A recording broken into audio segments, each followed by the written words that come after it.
Hi, Neil Shawn here. Now I'm in the very historical Royal Hippodrome Theatre in the heart of Eastbourne. And on today's short film we're going to meet some of your favourite stars, including the very brilliant Norman Evans, Gert and Daisy, and of course a plethora of people that you may or may not remember, but you certainly will by the end of the film. And we'll also take a look back at somebody who of course got a huge break from this theatre, Sir Bruce Forsyth, on this very stage here where he got picked up to be of course the host of Sunday night at the London Palladium. So join me as we take you back on a trip down memory lane right here at the Royal Hippodrome Theatre in Eastbourne.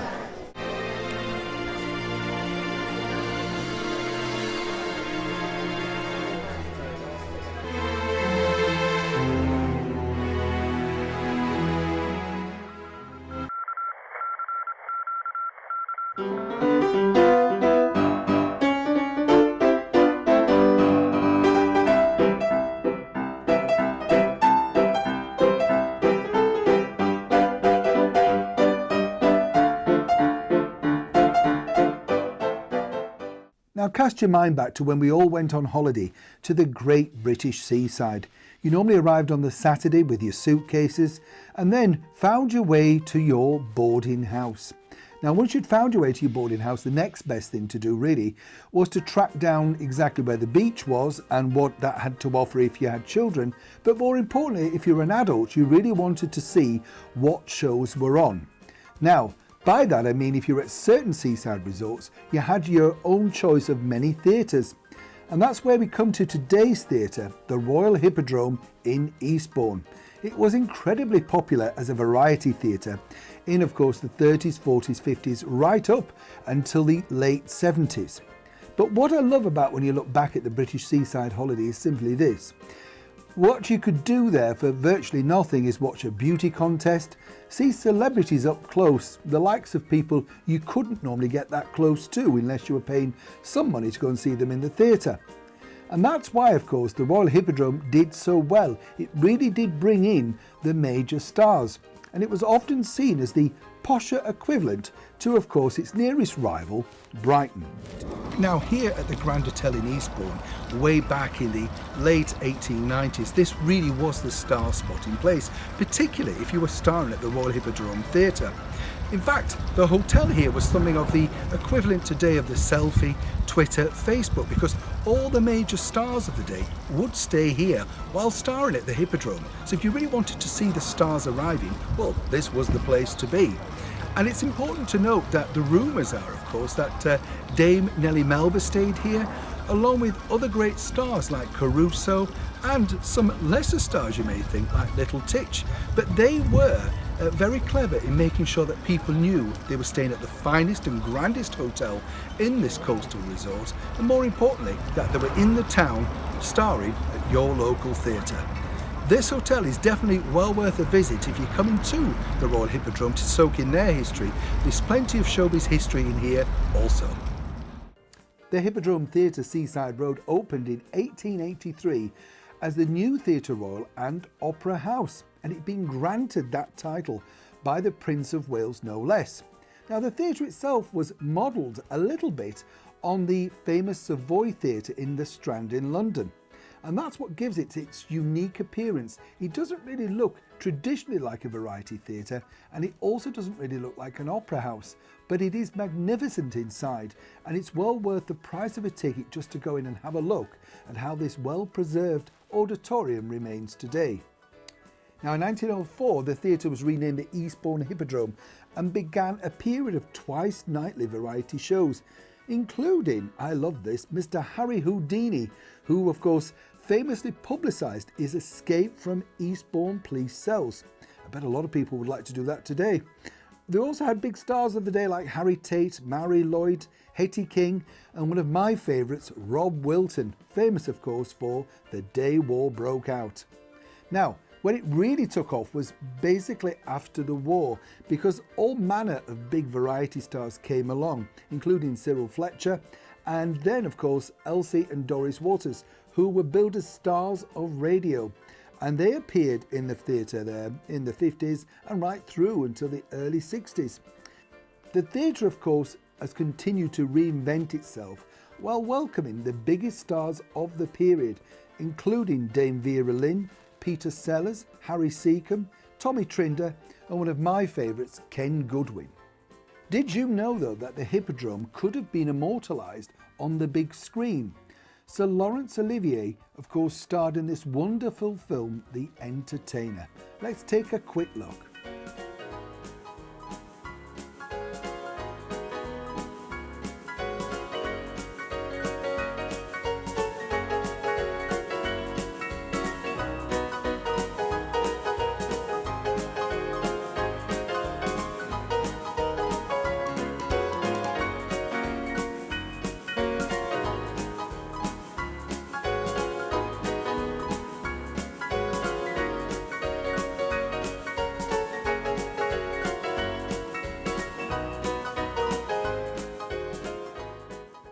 Now, this film was a big box office success and a real departure for the theatrical knight Larry. Now, everybody thought that this particular portrayal of Archie Rice was based on Max Miller, and they all denied it at the time, but only after the death of the legendary Max did they say, actually, it really was all about him. But Sir Laurence wanted the interior shots taken at the Royal Hippodrome in Eastbourne, simply because, of course, he lived in Brighton at the time and it would have been more convenient. However, the film producers decided upon the Alhambra Theatre, up in, of course, Morecambe in Lancashire, because they wanted a more gritty realism and felt that the Eastbourne Hippodrome was simply too posh to portray that particular type of character. So Larry and the rest of them went up to see the illuminations instead in Morecambe. A big favourite star of mine was none other than Mr. Russ Conway. He was the man that could smile, side saddle, and of course play the piano brilliantly. Now, Russ was a regular in Eastbourne at that particular period, a big star. It's hard to imagine now just what a big star he was. I was lucky enough to meet him many years ago at an informal garden party at Brinsworth House, and even he really couldn't get over the fact that he remained so popular. I think the reason why he remained so popular was simply this: he was brilliant at what he did, and of course very talented, but plus the fact he made it look incredibly easy. Now, we couldn't of course mention the Royal Hippodrome without mentioning one of Brighton's most famous residents, the very funny Mr. Max Miller. Naturally, Max did in fact visit the theatre on many occasions. He was another one that liked playing Eastbourne simply because it was down the road for him from Brighton and he could always return. Now, what he liked to do, Max, was wherever he was appearing, if he could return home that night, he would. And often, even though he was the top of the bill, he liked to close the first half so that he could escape quickly and maybe get the last train or start to drive back.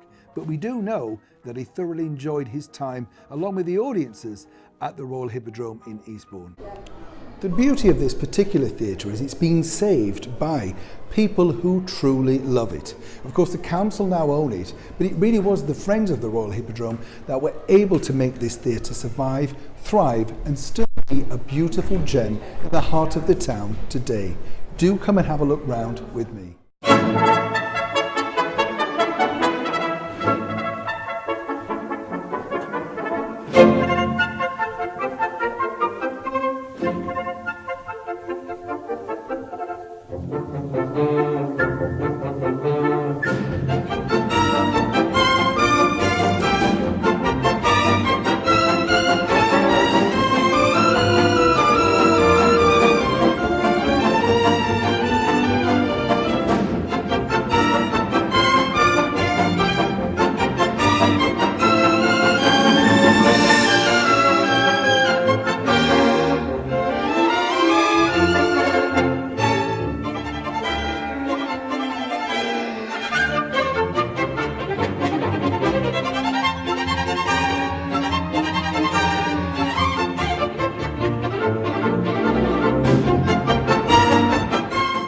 Okay, with the theatre here, the Hippodrome, like most old theatres, have their own ghosts.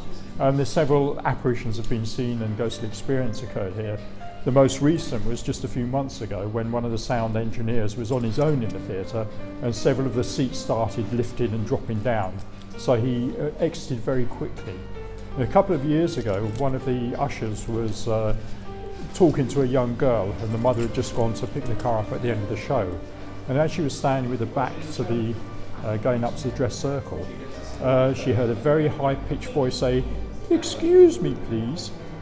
And there was nobody behind her. And she actually asked the girl and said, "Did you hear anything?" And the girl said, "Yes, somebody said, 'Excuse me, please.'" And that very same week, during the show, one of the cast members was sitting in the stalls, and somebody came along, brushed past her and said, "Excuse me, please." And it's also thought to be haunted by the ghost of Todd Slaughter, who was a very famous theatrical actor before he went into films in the 1930s.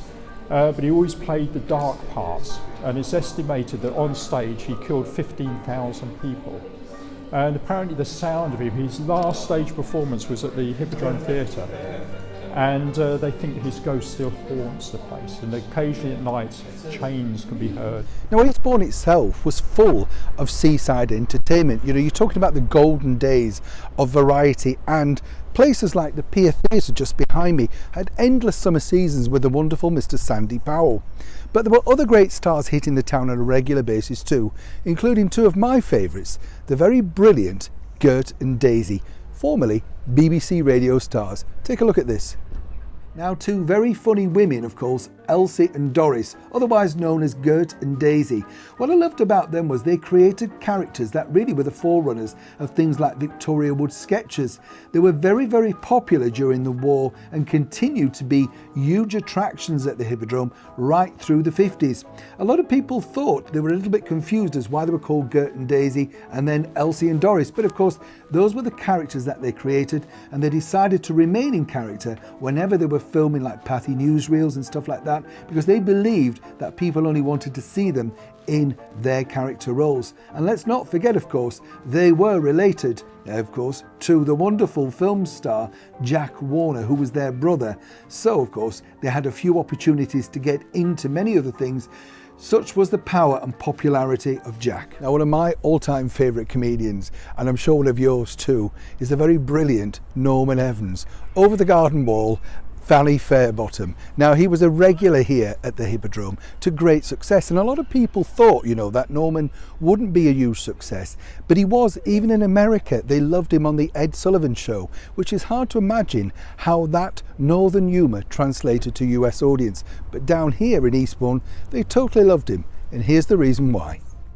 Now, another visitor to the Hippodrome was a man whose act remains as fresh today as it did way back in the 50s, the one and only, the brilliant Mr. Norman Evans. Now, the beauty about Norman Evans is, of course, lots of people admit that they've borrowed his act.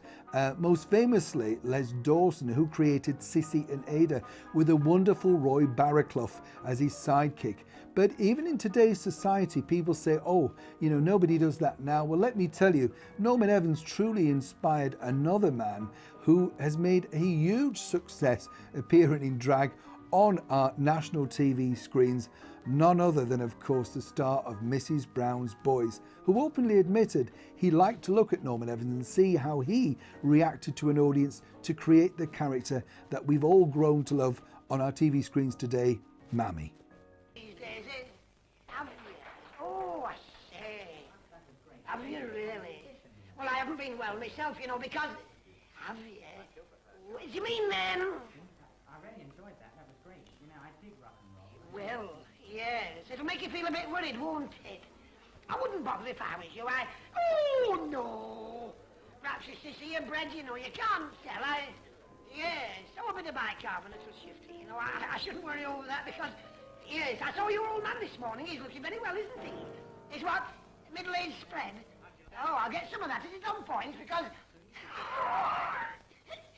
Well, you know, I haven't been well myself. I haven't, honestly. I keep begging along, you know, but with me, well, no, I keep having them hot sweats, you know.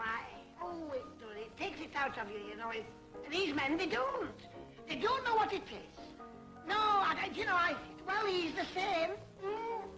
It's a funny thing, you know. I was only saying last week. Oh, ooh, it's giving me a belt. Ooh.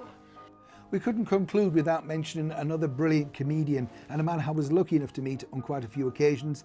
He, of course, shot to fame way back in the early 70s on The Comedians, the brilliant and wonderful Mr. Ken Goodwin, who told me this.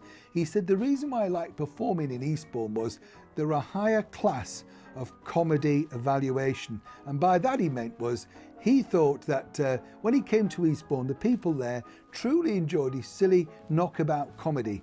And Ken did an incredible summer season there where, of course, he broke box office records. It's a shame today that many people do tend to forget some of the lesser comedians from that particular show. We all remember Bernard Manning, Frank Carson, but there were other greats too, and Ken was certainly one of them. I don't know. What about that fella that died and his mate went to see him and he stretched out there in this box and he said to the widow, he said he doesn't half look happy, you know, because he was smiling. She said, wait till he wakes up, we don't know he's dead yet.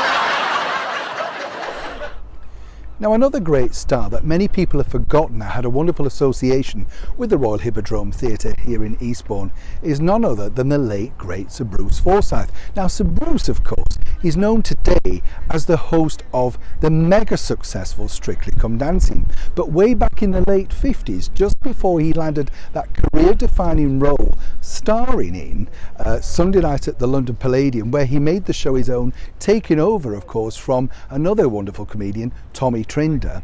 Bruce was actually at the Hippodrome when people spotted him and thought actually he'd be quite good. But there's a story that goes around that Bruce says, well, he was fed up, he was thinking about packing in his career and whether it was going to work or not.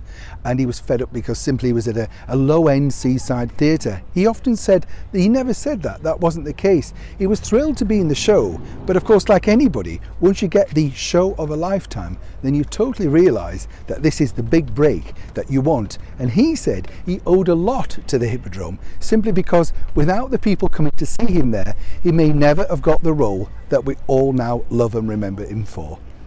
Oh, in time for the jackpot too. This is your chance to win £500. Right, well now, you see, if this rings, you go back there. If it buzzes, you have to go back. You see, but you can stay where you are and vice versa. We want you to finish up with the 2 rings on here, on the wooden parts here. You see, you use one hand, you have 40 seconds to beat the clock starting from now. Thank you so much for watching our latest film. Now, as you know, I'm passionate about the historical and beautiful theatres we have here in the United Kingdom. So can I ask you, just take the time to either comment, share or like. Until next time, I'm Neil Sean. I'll see you soon.